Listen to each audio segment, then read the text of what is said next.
Hello, and welcome to our first podcast on strengthening your marriage. My name's Jeremy Ward, and I'm married to Hayley. Hayley's joining me now. Hello. And we just wanted to share, some things about how you can strengthen your marriage coming out of this season of COVID-19 and realizing that there are particular pressures that everyone has been facing. And rather than looking at that negatively, I think this is a season that presents us with great opportunity for change, to pinpoint areas where we may be finding our relationship difficult, areas of tension, and working constructively towards change. Now, Hayley, you'd mentioned reading something that you were that was thrown your direction towards the start of COVID restrictions coming in. Do you want to share a bit about that? Yeah, it was just a Mamma Mia article. Basically, it was saying that they were predicting most people who were married would come out of COVID-19 either pregnant or divorced.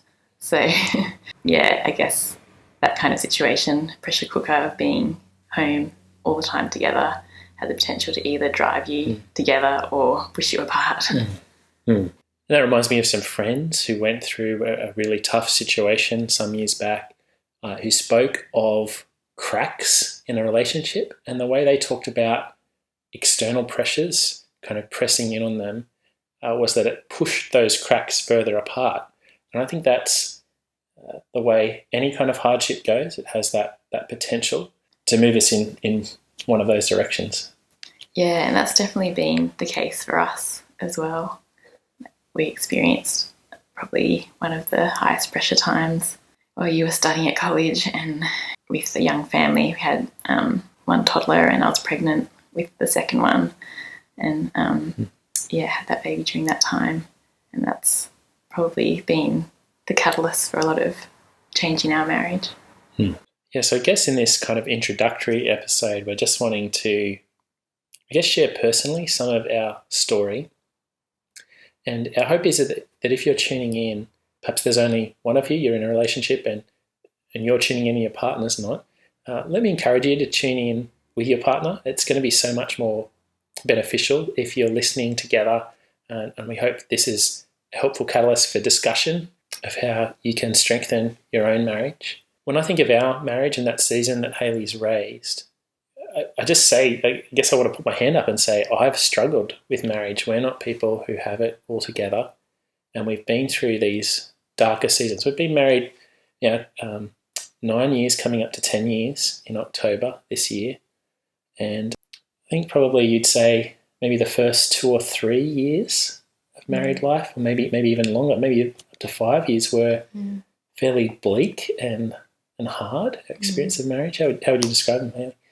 Yeah, I think probably the end of our honeymoon didn't end well.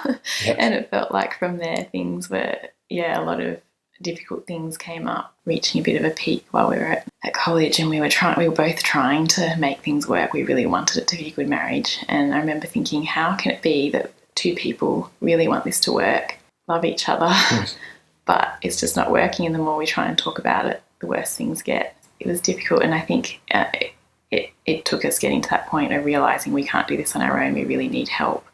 I think that was the starting point of a lot of change, and it's been a process from there.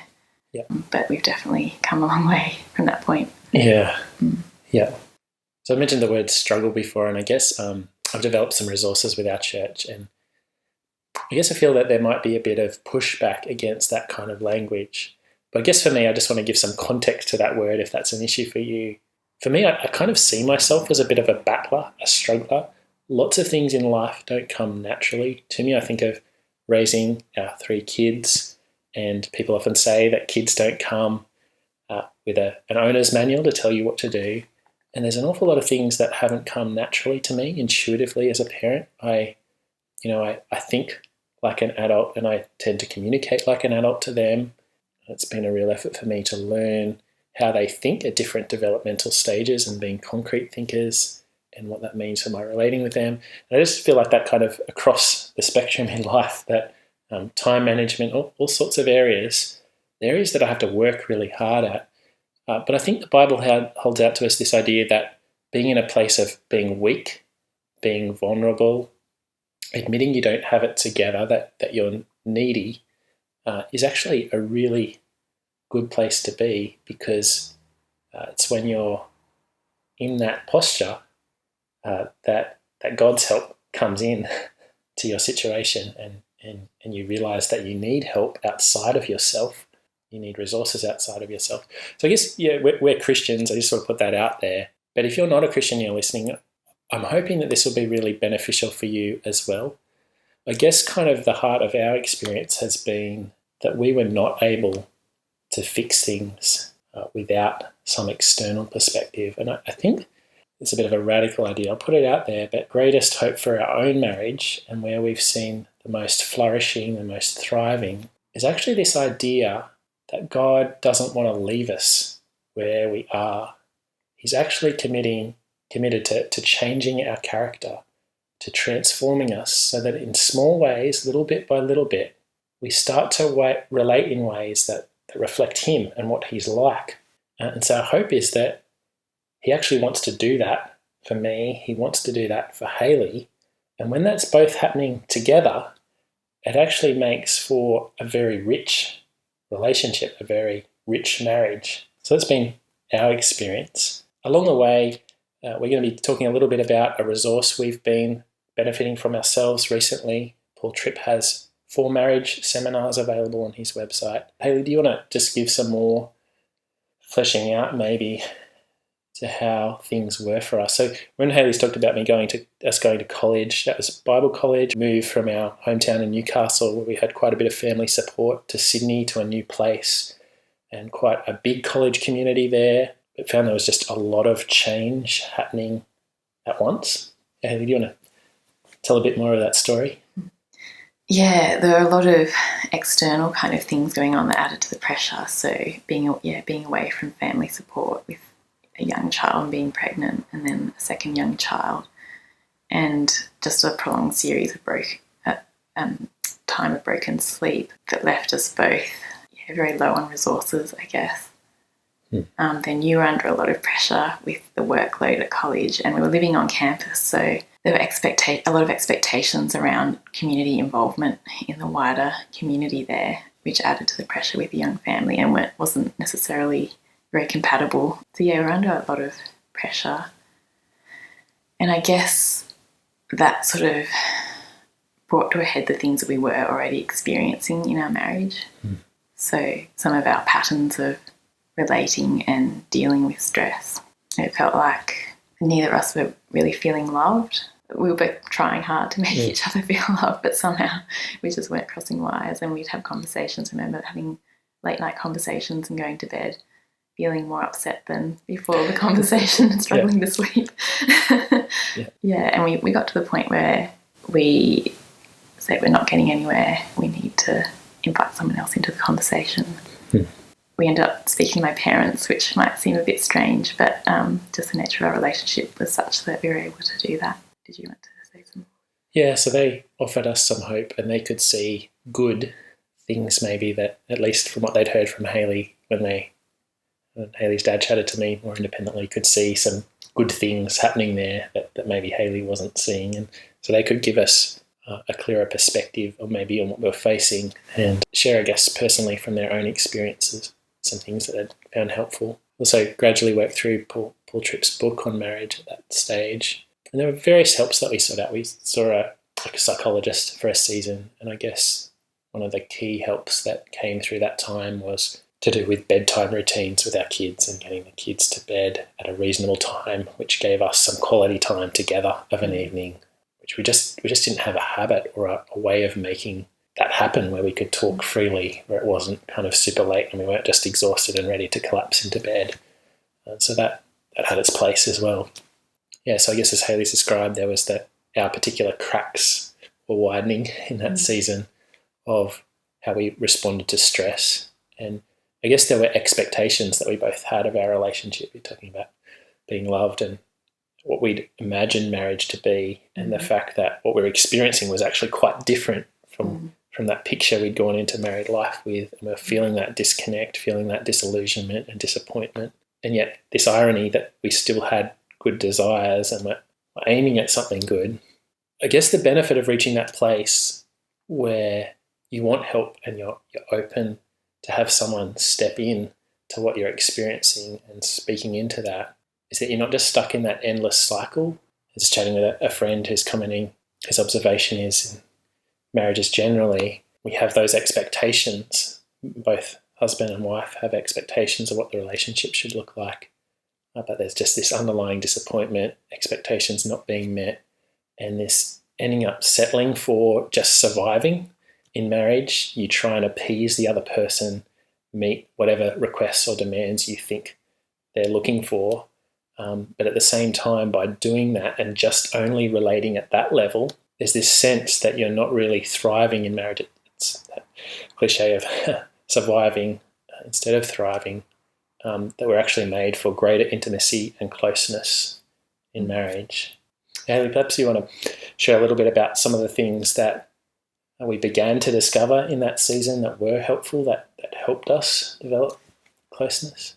I guess from my perspective, I feel like you were the first one to kind of have major breakthrough changes in perspective, and that just set us into a positive cycle rather than a negative cycle. Okay. So some of the thinking that you did about, like with your biblical counselling course, just between the difference between your circumstances and your response to the circumstances, and just separating those out, not feeling like you were a slave to your circumstances, or that was determinative for you. Yeah.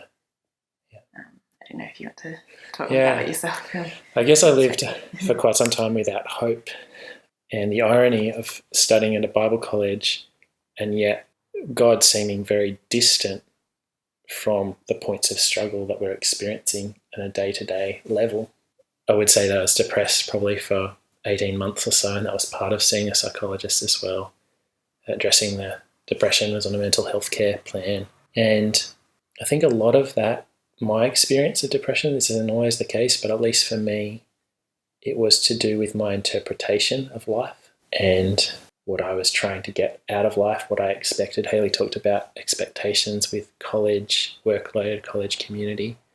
And not all of those were external. A lot of them were reinforced by my own standards and expectations of myself. And I came to see that more clearly. And I came to see that God actually met me with grace and kindness and offered help, I guess, relevant to the particular struggles that I was facing. And part of that was that separating out of external pressures versus actually seeing how I was responding to them in an unhelpful way, and starting to change my responses, starting not to be such a slave to the things that were pressing in on me, starting to see where I could set limits and rein in my own expectations of myself in different areas of life. And I guess you're saying that, Hayley, that brought a different dynamic then into our relating together. Yeah. I feel like that made a huge difference. That really turned things around. Yeah, so where do you think we were going wrong in that season where those cracks were widened, their external pressures bringing out issues in our relationship? What do you think was going wrong at the heart of it all? I think we were both, like you were saying before, we're both trying to have our needs met in the marriage. I mean, we read this book that talked about how we can be like ticks, but like a tick on a dog trying to get what you want. But the problem is in a marriage where both people are trying to get what they want, it's like two ticks and no dog. But yeah, his solution that he talked about was that we need to have our needs met from God, which then it frees us up to love one another without seeking primarily to have our needs met by the other person. Yeah. So I guess the idea of the tick is it's a parasite, something sucking life, living off the other. There's this kind of codependency. Yeah. But he's saying actually there's something else. But I think the way that that kind of idea portrayed God. It was more like, well, then God was the dog and we were still ticks. Yeah. And so we were like both ticks trying to get from God what we needed so we could be tick buddies together that got on well.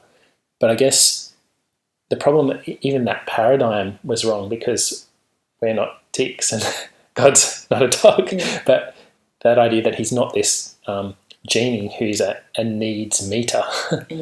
And we were approaching him in this self-focused way. And so everything was kind of a bit skewed. So just in terms of picking up that idea of self-focus, how you were reflecting back on when we were still dating or perhaps engaged, and how that dynamic was there back then. Yeah, and even I guess I was referring to that period after we were married when we both felt disappointed. I think we felt like something was missing that we wanted in our marriage, and we were trying to rekindle that sense of excitement and romance. And we decided to lock in a date night or date time to spend time together. I remember going out to lots of nice places, restaurants, and planning lots of things.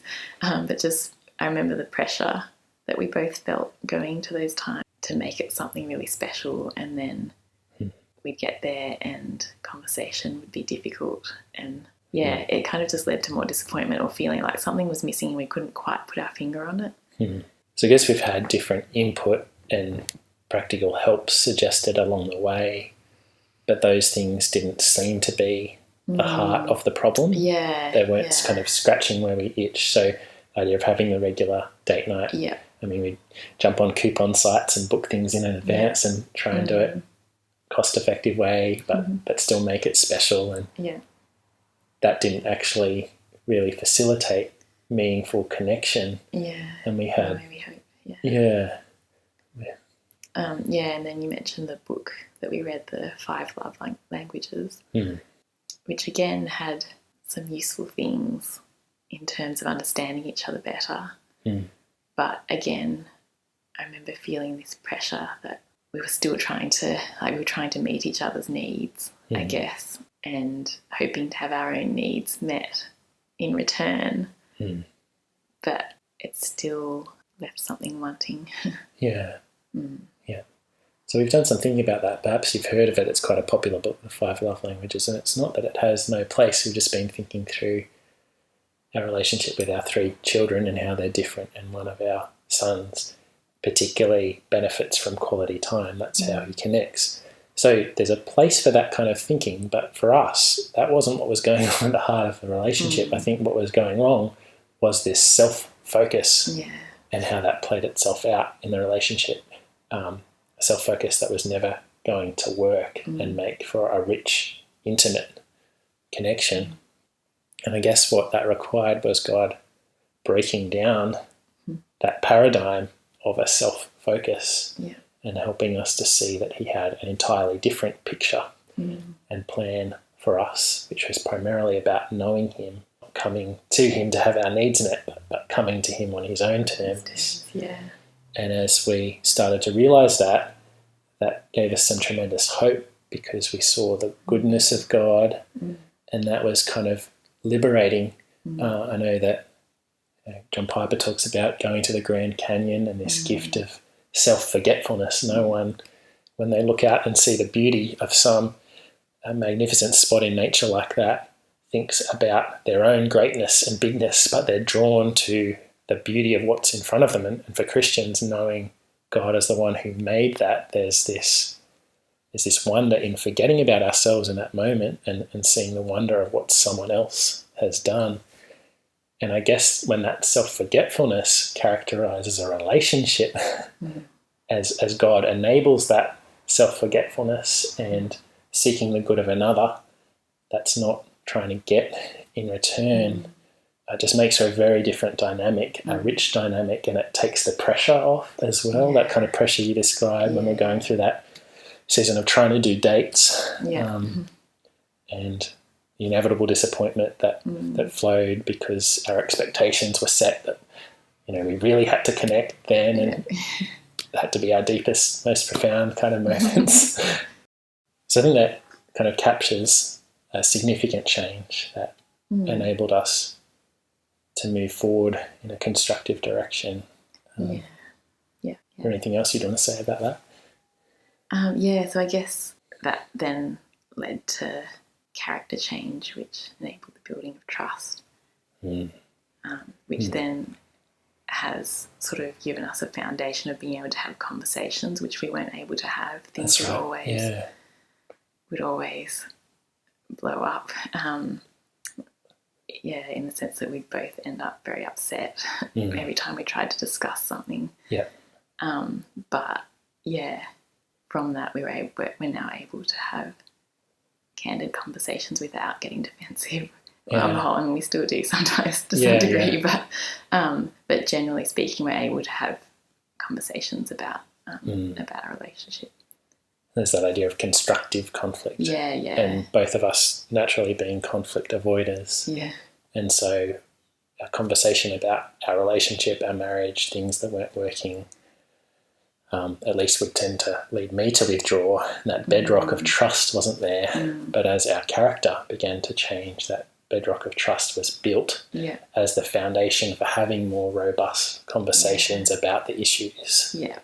And a confidence that by raising something, the relationship was still intact. It wouldn't crumble. It was able to withhold whatever might be raised by the other person. Yeah.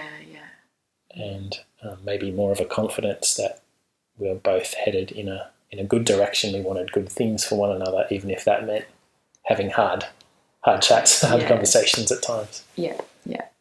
So I guess the big take home from this introduction is, if things are difficult for you right now, I encourage you to have the courage to ask for help, to reach out in some way to someone else who knows you, who you're confident will be helpful in entering into what you're facing and will offer a helpful perspective. As I guess for us, that was the first step towards things moving in a more constructive direction. As we continue in the coming weeks, we're just going to be doing this weekly, and we're going to be engaging with a resource that we've both found helpful by Paul Tripp. He's got a series of video seminars that we've been watching recently, and they touch down on things that were helpful when we read through his book in our particular struggles in marriage.